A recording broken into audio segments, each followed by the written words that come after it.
Hello everyone. Complex के पिछले video में मैंने आपको ये वाला रिजल्ट बताया था और मैंने कहा था कि ये रिजल्ट भी इंटीग्रेशंस को सॉल्व करने में बहुत हेल्प करता है। तो आज हम इस रिजल्ट की हेल्प से इंटीग्रेशंस कैसे सॉल्व होंगे ये देखेंगे। देखो ये जो रिजल्ट है इसमें ये जो फंक्शन एफ जेड है ये इस कंटूर क्लोज्ड है पहली चीज़। दूसरा ये फंक्शन एफ जेड इस कंटूर की बाउंड्री पे और अंदर एनालिटिक है जैसा कि कोशी इंटीग्रल फॉर्मूला के रिजल्ट में था। और ये जेड नोट पॉइंट जो है ये कंटूर के अंदर लाई करता है, बाउंड्री पे नहीं करता, विद इन कंटूर के अंदर। तो देखो ये कोशी इंटीग्रल फॉर्मूला में क्या है, यहाँ पे जेड माइनस जेड नोट की पावर 1 होती है। तो अगर क्वेश्चन में जेड माइनस जेड नोट की पावर 1 से ज़्यादा हो जाए तो फिर कोशी इंटीग्रल फॉर्मूला से इंटीग्रेशन सॉल्व नहीं होता। तो उस सिचुएशन में हमें ये फॉर्मूला यूज़ करना होगा, ठीक है। दूसरा यहाँ पे इस तरफ अगर यहाँ पे पावर m+1 है तो इस तरफ हमें फंक्शन का mth डेरिवेटिव फाइंड आउट करना है। यहाँ m+1 है तो mth डेरिवेटिव, यानी कि अगर यहाँ पे क्यूब है तो यहाँ 2 बार डिफ्रेंशिएशन करना होगा, यहाँ स्क्वायर है तो यहाँ 1 बार डिफ्रेंशिएशन होगा, ठीक है। और यहाँ अगर 1 है तो 0 बार डिफ्रेंशिएशन, यानी कि डिफ्रेंशिएशन होगा ही नहीं, जो कि हमारा कोशी इंटीग्रल फॉर्मूला वाला रिजल्ट बन जाएगा, ठीक है। तो पॉइंट जेड पहली चीज़ क्लोज कंटूर होना चाहिए, दूसरी चीज़ ये फंक्शन कंटूर के अंदर और बाउंड्री पे एनालिटिक होना चाहिए, और तीसरी चीज़ ये पॉइंट जेड नोट कंटूर के अंदर होना चाहिए, ठीक है। तो इस क्वेश्चन को सॉल्व करते हैं। तो सबसे पहले तो कंटूर ही बना लेते हैं। कंटूर हमारा है मोड जेड इक्वल 5, यानी कि ओरिजिन को सेंटर मान के 5 रेडियस का सर्कल, सॉरी ठीक है, ये रेडियस 5 है। अब इसका डिनोमिनेटर जो है जिसकी वजह से ये फंक्शन एनालिटिक नहीं है, अगर ये वाला पार्ट 0 हो जाता है तो ये एनालिटिक नहीं रहेगा ना, एग्जिस्ट नहीं करेगा।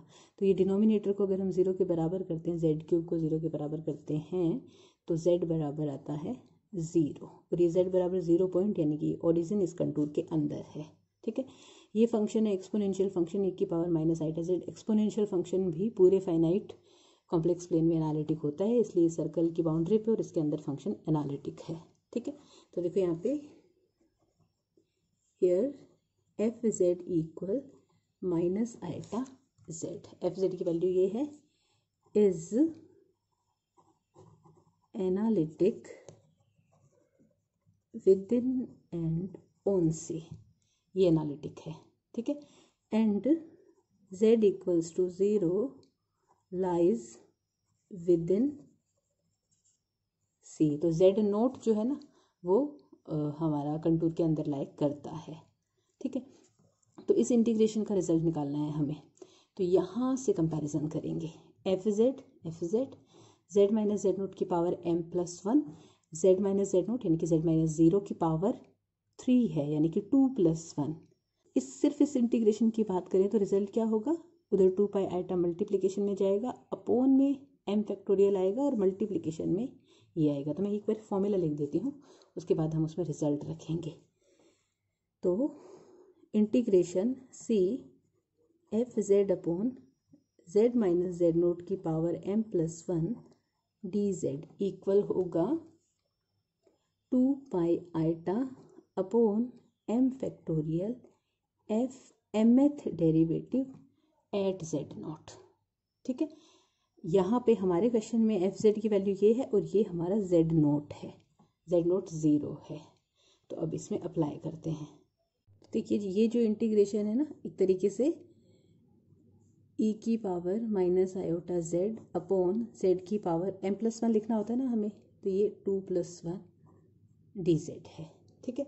तो उस फॉर्मूला से या फिर वो जो रिजल्ट था उससे इसके बराबर क्या आना चाहिए, 2 पाई आयोटा अपॉन में m फैक्टोरियल होता है ना, तो 2 फैक्टोरियल और फंक्शन का 2 बार डिफरेंशिएशन करके उसमें जेड नोट पॉइंट यानी कि 0 पुट करना है, ठीक है। ये रिजल्ट होगा। तो फंक्शन था एफ जेड था e की पावर माइनस आयोटा जेड। तो इसका एक बार अगर हम डिफरेंशिएशन करेंगे तो ये आएगा माइनस आयोटा e की पावर माइनस आयोटा जेड, और अगर 2 बार करेंगे तो ये माइनस आयोटा फिर से आएगा, तो आयोटा स्क्वायर e की पावर माइनस आयोटा जेड, यानी कि माइनस e की पावर माइनस आयोटा जेड, ठीक है। और अब हमें करना क्या है, इसमें 0 पुट करना है। तो एफ डबल डैश 0 कितना हो जाएगा, माइनस e की पावर 0 हमें पता है 1 होता है, तो ये हो गया माइनस का 1। तो ये वैल्यू यहाँ पे पुट कर देते हैं। तो इंटीग्रेशन सी ई की power minus iota Z upon Z cube D Z equal आ रहा है।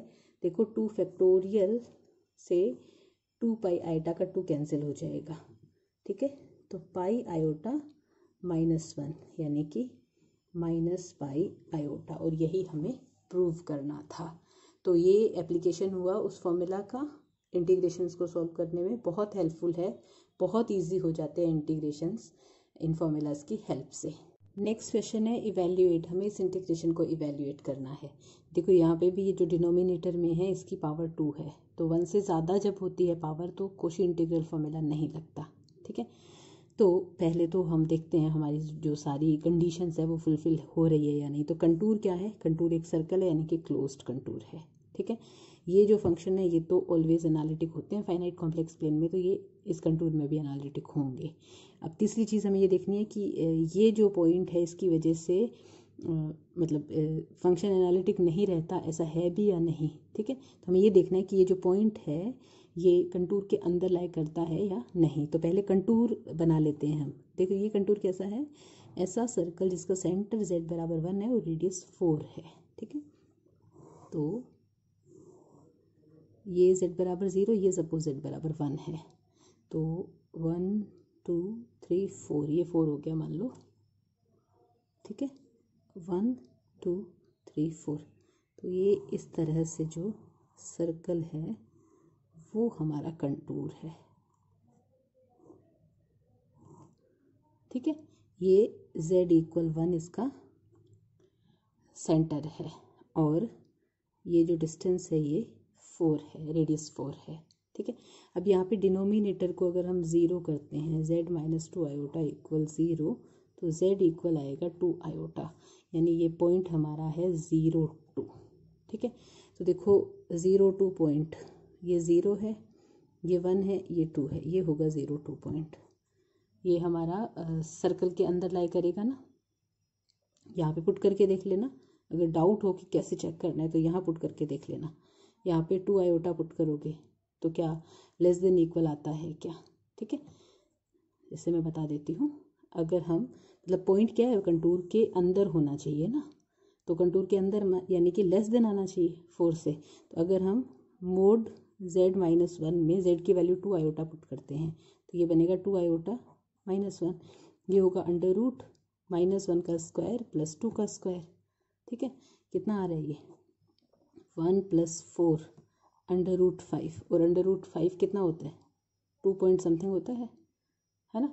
तो 2 पॉइंट समथिंग आ रही है इसकी वैल्यू, और ये लेस देन 4 है, यानी कि ये पॉइंट जो है कंटूर के अंदर है, ठीक है।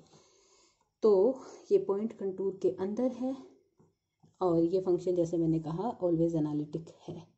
तो सोल्यूशन लिख लेते हैं हम सारी चीज़ें। एफ जेड हो गया हमारा ये पूरा function sine pi Z square plus cos pi Z square, ठीक है। और जेड नोट हो गया हमारा 2 आयोटा, ठीक है। तो integration C sine pi Z square plus cos pi Z square upon z minus 2 iota square D Z क्या होगा। देखो इसको अगर हमने जो नोटेशंस मानी है ना उसकी फॉर्म में लिखें तो ये बनेगा F Z upon Z minus Z note का स्क्वायर डी जेड। तो उस फॉर्मूला से इसकी वैल्यू क्या आएगी 2 पाई आयोटा अपॉन m + 1 होता है, तो 2 यानी कि m की वैल्यू 1 हो गई, 1 + 1 है ना ये, upon 1 factorial f dash Z naught, ठीक है। तो फंक्शन का एक बार डिफरेंशिएशन करके फिर उसमें जेड नोट पॉइंट पुट करना है। तो 2 पाई आयोटा, मैं इस फंक्शन का डिफरेंशिएशन लिख रही हूँ यहाँ पर।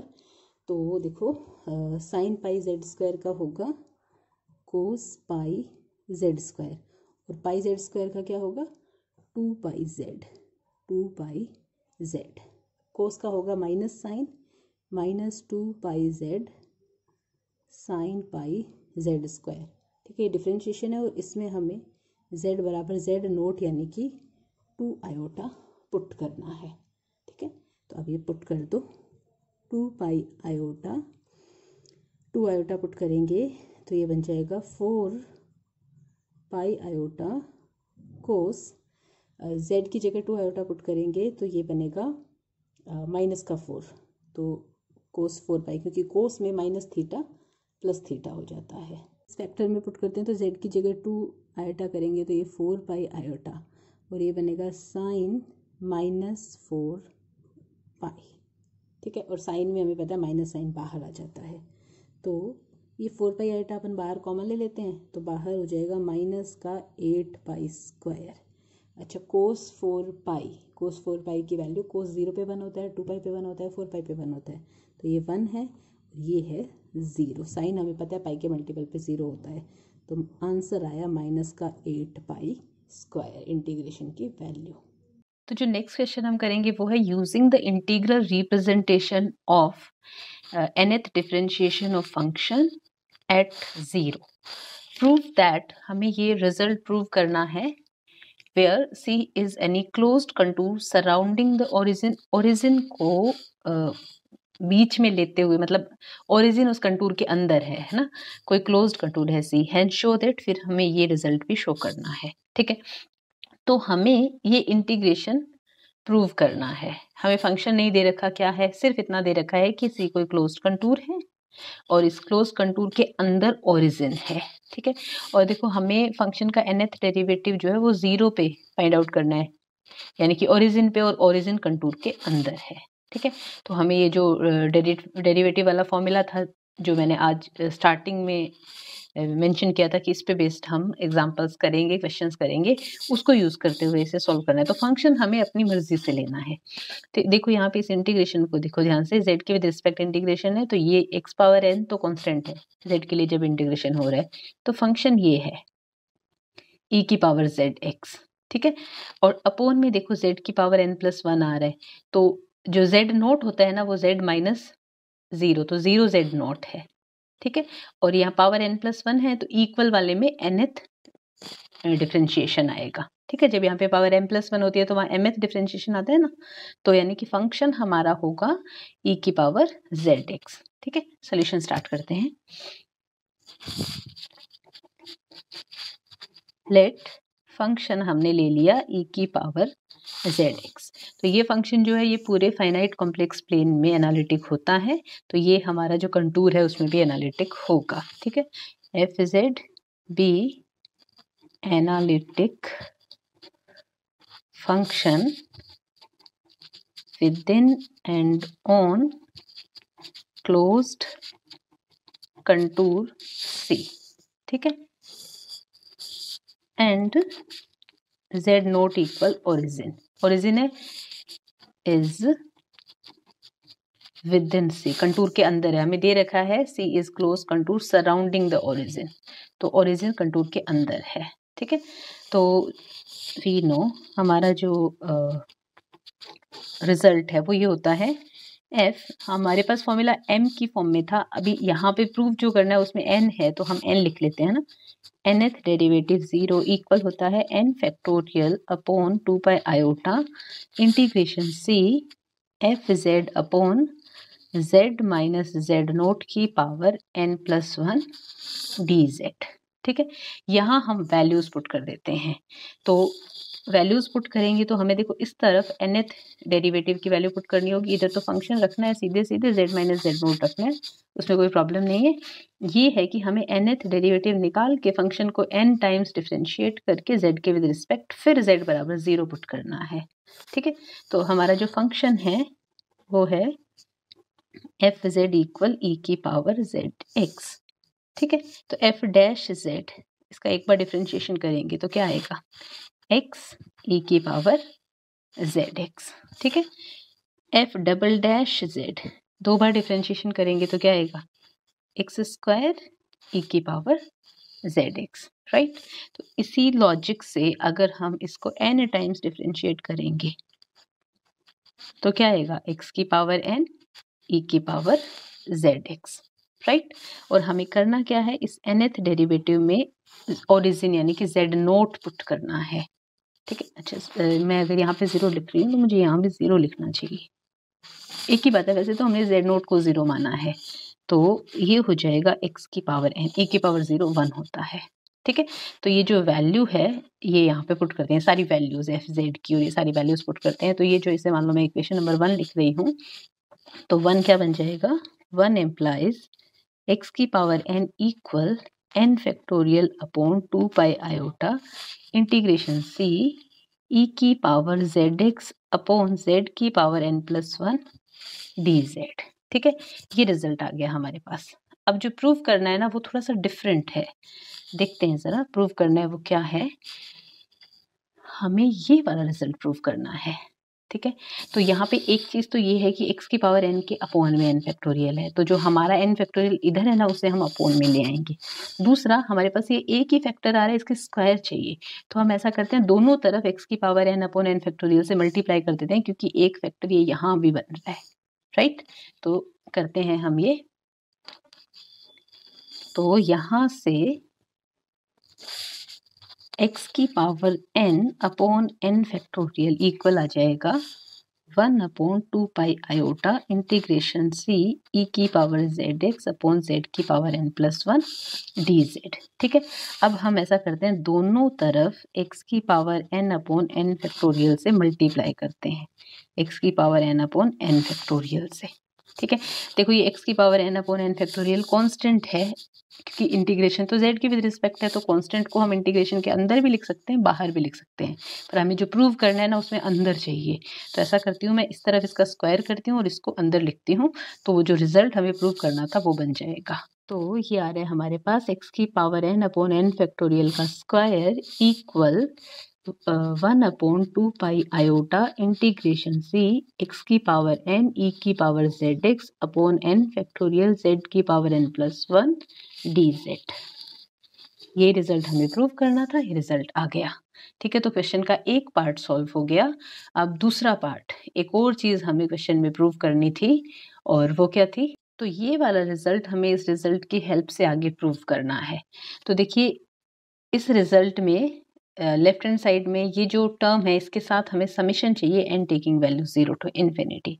तो हम ऐसा करते हैं, इसमें दोनों तरफ समेशन लेते हैं n taking value 0 to infinity. ठीक है, दूसरा इधर ये z के विद रिस्पेक्ट इंटीग्रेशन है, हमें चाहिए थीटा के विद रिस्पेक्ट, है ना, और थीटा की लिमिट 0 टू 2 पाई है, तो हमें कंटूर भी लेना पड़ेगा कुछ ना कुछ।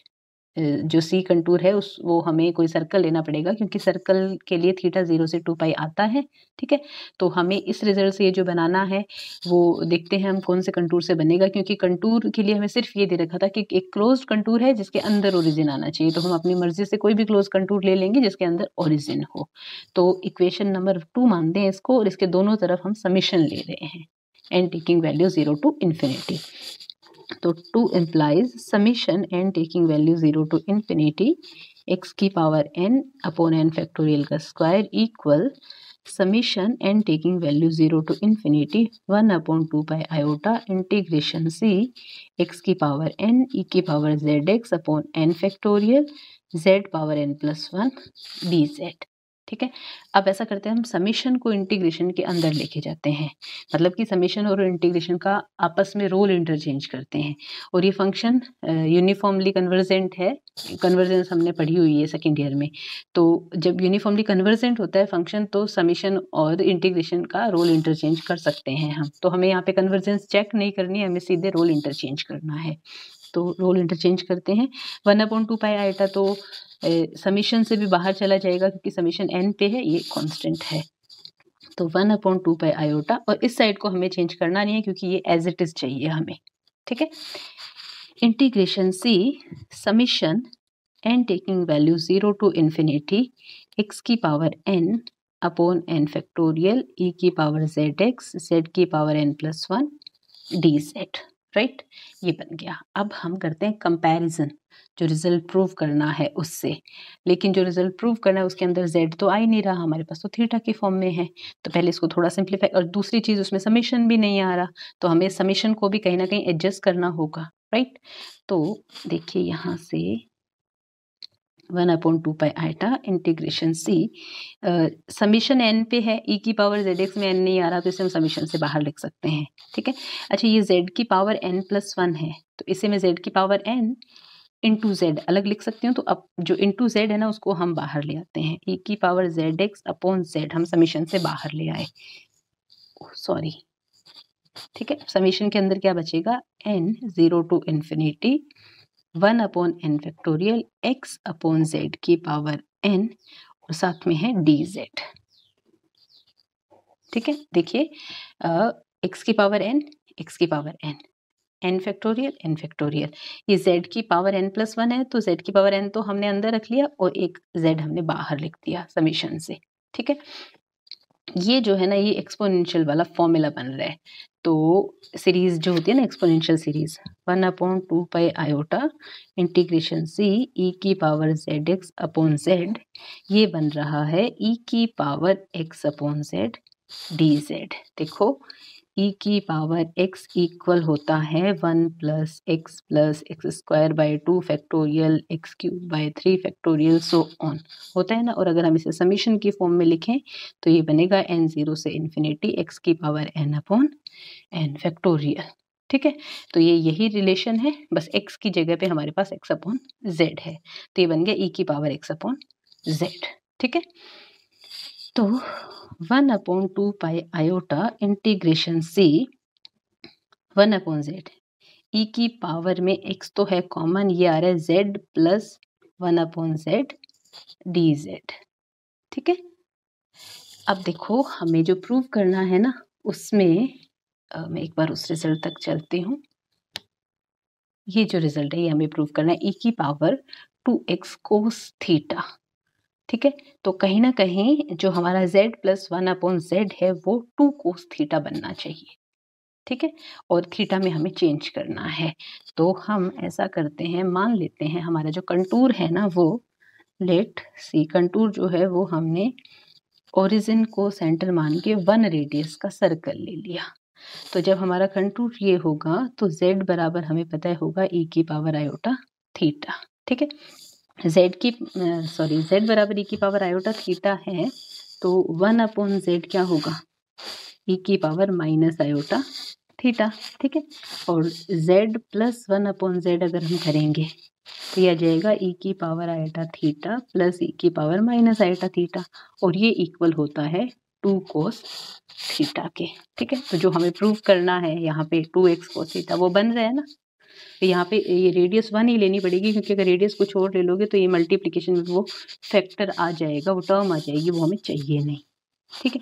अब यहाँ से z की अगर हम ये वैल्यू पुट करते हैं तो dz क्या बनेगा, dz बनेगा e की पावर आयोटा थीटा साथ में आयोटा डी थीटा, ठीक है। और लिमिट क्या बनेगी थीटा की लिमिट होगी 0 टू 2 पाई। तो हम ये सारे सब्स्टिट्यूशन करते हैं यहाँ पे, तो इस तरफ तो हमारा चल रहा था summation n taking value 0 to infinity x की power n upon n factorial का whole square equal 1 upon 2 pi iota, limit हो गई 0 टू 2 पाई, ठीक है। देखो 1 अपॉन z है तो z की वैल्यू e की पावर आयोटा थीटा, ठीक है।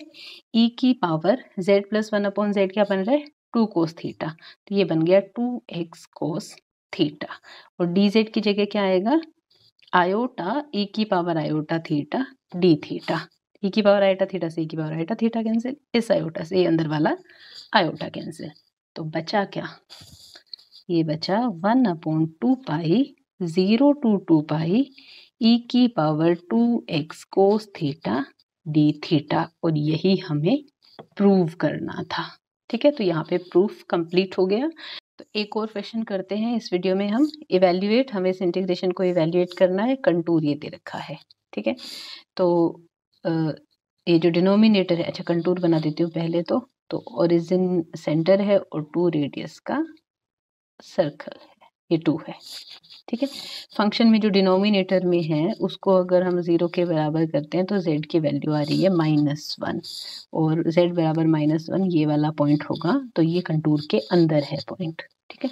तो फंक्शन बनेगा ये e की पावर 2z, और ये फंक्शन फाइनाइट कॉम्प्लेक्स प्लेन में एनालिटिक होता है, तो इस कंटूर के अंदर और बाउंड्री पे एनालिटिक होगा, ठीक है। तो f z कंटूर के अंदर और बाउंड्री पे एनालिटिक है, ये z माइनस जेड नोट, तो जेड नोट की वैल्यू -1 है, -1 कंटूर के अंदर है, तो हम इसे जो हमारा nth डेरिवेटिव वाला फॉर्मूला है उससे अगर सॉल्व करते हैं तो क्या बनेगा, ये सोल्यूशन, मैं बहुत कुछ लिख नहीं रही हूँ, सीधा सोल्यूशन निकाल रही हूँ, e की power 2z upon z plus 1 power n dz equal क्या बनेगा, देखो ये हमारा फंक्शन है एफ जेड अपॉन में z माइनस जेड नोट की पावर n और dz, ठीक है। तो इस सिचुएशन में क्या आता है result, equal 2 pi iota upon n minus 1 factorial होगा, क्योंकि यहाँ पे देखो हमारे पास n प्लस 1 होता है, तब हम यहाँ n फैक्टोरियल लिखते हैं। अब यहाँ पे n है तो इसको ऐसे लिखा जा सकता है ना, n माइनस 1 प्लस 1, तो ये हो गई हमारी m की वैल्यू, ठीक है। और इसके साथ क्या आता है, फंक्शन का n minus 1th derivative z not point पर, ठीक है, यही होता है रिजल्ट। तो यहाँ पे फंक्शन हमारा है e की पावर 2z। अब अगर हम इसका फर्स्ट डेरिवेटिव निकालते हैं तो ये आएगा 2 e की पावर 2z। अब अगर इसका सेकंड डेरिवेटिव निकालते हैं तो ये आएगा 2 का स्क्वायर e की पावर 2z, ठीक है। तो अगर हम इसका n माइनस 1th डेरिवेटिव निकालेंगे, n माइनस 1 टाइम इसको डिफ्रेंशिएट करेंगे तो ये आएगा 2 की पावर n माइनस 1 e की पावर 2z, ठीक है। और ये हमें निकालना है z नोट पॉइंट, और z नोट पॉइंट हमारा -1 है, तो -1 पे तो ये बनेगा 2 की पावर n माइनस 1 e की पावर -2, ठीक है। तो ये वैल्यू हम यहाँ पे पुट करते हैं, ये बनेगा 2 पाई आयोटा n माइनस 1 का फैक्टोरियल 2 की पावर n माइनस 1 e की पावर -2, ठीक है। तो ये बन रहा है देखो 2 और ये 2 की पावर n माइनस 1 है, तो पाई आयोटा n माइनस 1 का फैक्टोरियल 2 की power n upon E square answer. I hope आपको इसमें जो भी हमने एग्जांपल्स किए वो समझ आ गए होंगे, कोई डाउट हो तो आप मुझसे पूछ सकते हैं। Thank you very much.